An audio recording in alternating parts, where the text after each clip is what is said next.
Hello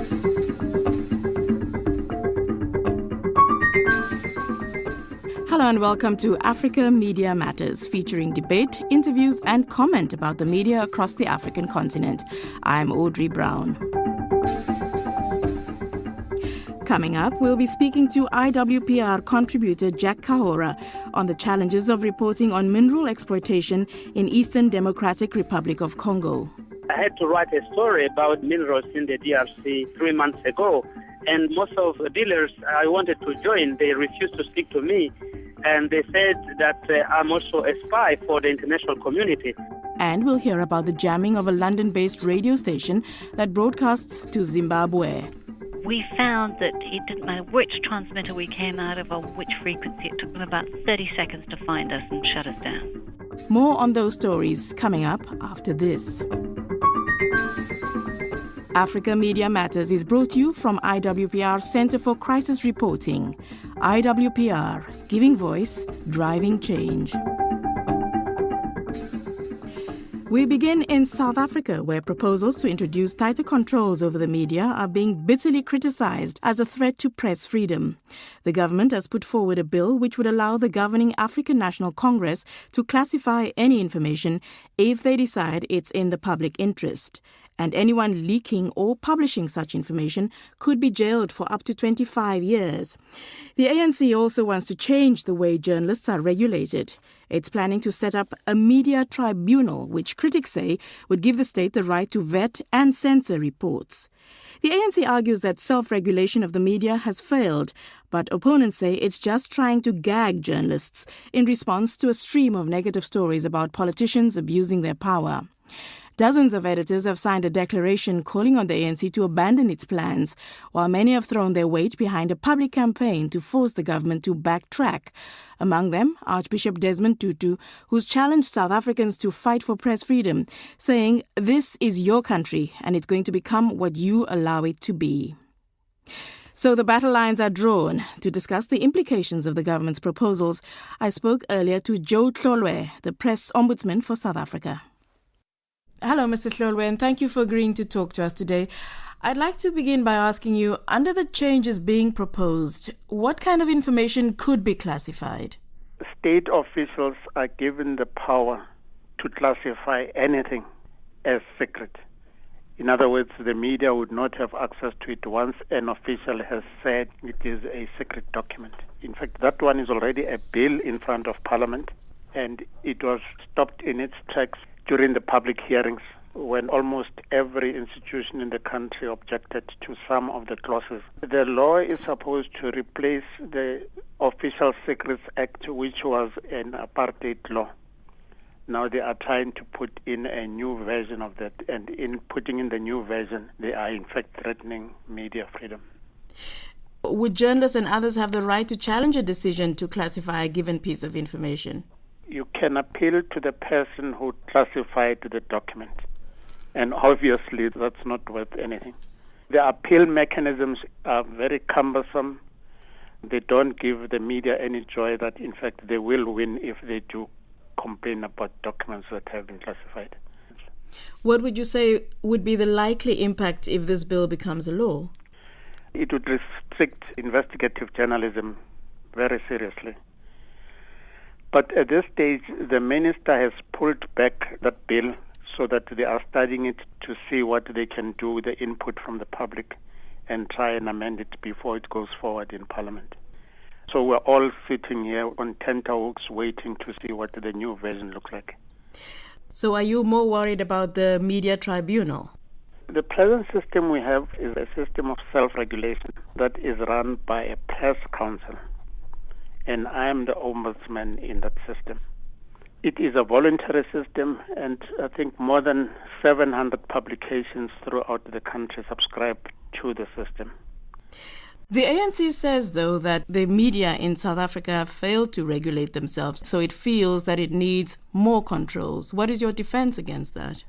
The people who come to us, it doesn't cost them a cent to come to us, and we will order a retraction or an apology to clear a person's name quickly and cost-effectively. The only thing is we will not impose fines, we will not suspend journalists, we will not award damages. If you are defamed, you can go to court and sue for defamation. So there are laws that regulate the media.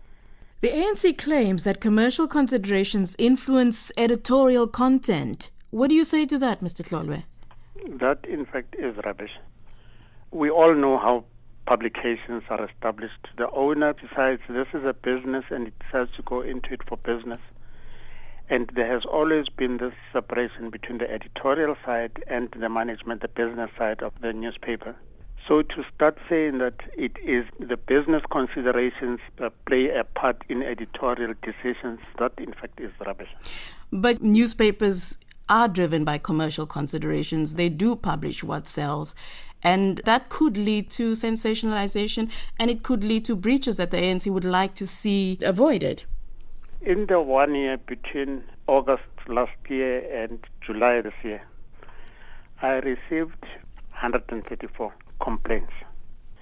And if you consider that there are millions of words that are churned out every day by the media, then you will realize that the complaints are a very tiny part of this huge ocean, just a drop in the huge ocean. What's been the public reaction to these proposals and the discussion and argument around them? The society is split into those who support the ANC and those who support the media, and saying, in fact, this is threatening media freedom. How much weight would you say there is behind the Right to Know campaign, which opposes the government's proposals? I just got a note from them here saying that 6,000 organizations and individuals have pledged their support. So it has a huge support. That was Joe Tlolwe, South Africa's Press Ombudsman. Now, to tell us what the government's plans might mean for journalists and for the South African public, we have Nick Dawes of South Africa's Mail and Guardian newspaper. Hello, Nick. I'm going to start by asking you, as editor-in-chief of one of South Africa's major newspapers, how worried are you about the ANC's plans for the media?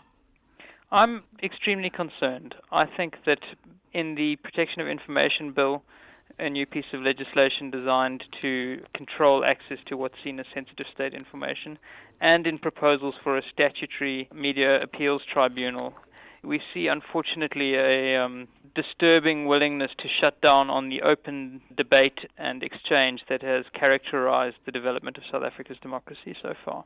What worries you most? The most urgent item on the agenda at the moment is the Protection of Information Bill, which is currently before Parliament and which contains draconian provisions that really, we think, criminalize journalism, and in particular the kind of investigative journalism that enables us to uncover corruption, hypocrisy, and mismanagement within the state sector. For the benefit of our listeners, can you explain exactly how it would affect a publication like yours, the Mail and Guardian? It's known for its investigative reporting. So, for instance, is there a story that you're working on now that would be affected? Let me give you an example of a story that we have already written and that had a substantial impact. That was a story we first published in 2006 detailing the relationship between the then Chief of Police, Jackie Salebi, and members of the criminal underground and corrupt businessmen. That story might very well have fallen foul of a provision in the law which makes it an offense to communicate anything that's known as, quote-unquote, a state security matter, and which covers the entire apparatus of crime intelligence, national intelligence, and offshore intelligence with automatic classification. Certainly, the investigation that was underway at the time into his activities would have been classified. Now, there was an attempt by the president at the time, Thabo Mbeki, to prevent that investigation from going ahead.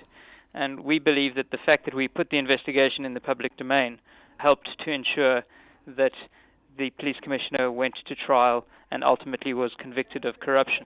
Had we not been able to tell the story, it would have been impossible to do that. The Mail and Guardian is also known for finding its way around state provisions that seek to gag it. Is that space closing down, do you think, with the current provisions being proposed? The new bill really imposes such powerful restrictions on the handling of sensitive information that it's going to be much more difficult for us. For example, you can be sent to jail for anywhere between 3 and 25 years for possessing or communicating a classified document rather than immediately handing it over to the police. That will not only make it much less likely for whistleblowers to come forward and assist us in our investigations, it will also expose us to huge legal risk in what has hitherto been fairly standard work. And I must stress, it's very important, this isn't just a threat to journalists, it's a threat to civil society activists and to ordinary people who are seeking information to vindicate their rights. The Minister of Intelligence has made it very clear that he doesn't believe there ought to be what we call a public interest defense. That is the possibility to make an argument that revealing the information in question served the public good. He says that that's not possible and not appropriate. Why do you think the ANC government is moving in this direction?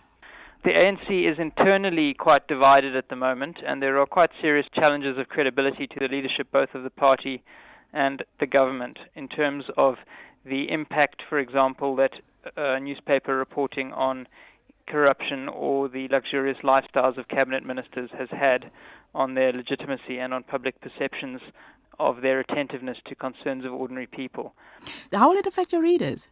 I think it will potentially deprive our readers of vital information that they need in order to make democratic choices and exercise accountability over the political leadership of their country. Nick, thank you very much. That was Nick Dawes, Editor-in-Chief of the Mail and Guardian. And still on the issue of press freedom, the London-based SW Radio Africa says its news and current affairs broadcasts into Zimbabwe have been deliberately jammed. The station's founder, Jerry Jackson, says all the signs are that it was carried out by Zimbabwe's Central Intelligence Organization on the orders of President Mugabe's office. Jerry joins us on the line. Jerry, what more can you tell us about the jamming of these broadcasts? Was it a one-off or is it still going on? No, it wasn't a one-off. It was intermittent for about a week, and it's always really hard to second-guess what's going on, but we think these were tests ahead of maybe elections next year or something else. We're not sure. And how did you feel when you realized that this was happening? Well, your heart sinks because we've gone through this before, and it causes enormous problems. And it normally signals the fact that the government is about to do something particularly horrible that they don't want the world to know about, because the first case of jamming was in 2005, before what was called Operation Mrambachvina, where they destroyed the informal dwellings of almost 1 million people. So what do you think this is a dry run for then? I have no idea. But we all are aware that they're increasing the number of militia bases in rural areas. Everyone's pretending that the unity government is going well, but the intimidation is increasing in rural areas, so we're really not sure. How do you know it's the government? We have radio hams on the ground who can almost pinpoint where the signal comes from, which is the facility in Gweru, which is owned by the government, because to jam a transmitter, you need a transmitter. So they've got these transmitters in this area, and they're using, we are told, Chinese equipment and expertise to do this. Have you raised the issue with the government? Have you protested it at all? Yes. It's very difficult to protest anything like this to the sort of government that exists in Zimbabwe, and even with the unity government, unfortunately, the opposition, who are in the unity government now with the regime, have not issued any statements about it and have not protested it themselves. So it's very disappointing to us. How will this affect your listeners in Zimbabwe? Well, as I say, it's fine at the moment because we are being heard, but if it ever continues for any length of time, it just completely kills your listenership. Would you be able to broadcast on a different frequency should it happen again? No, there's no point. They're using extremely sophisticated equipment. When this first started in 2005, we understood that we could get around it by broadcasting on more frequencies than they could jam. And we found that it didn't matter which transmitter we came out of on which frequency. It took them about 30 seconds to find us and shut us down. So what are your options? There are no options. Unless you've got a lot of money and can broadcast on multiple frequencies, the government wins. That was Jerry Jackson, founder and station manager of SW Radio Africa, which broadcasts to Zimbabwe from studios in London. You're listening to Africa Media Matters from the Institute for War and Peace Reporting.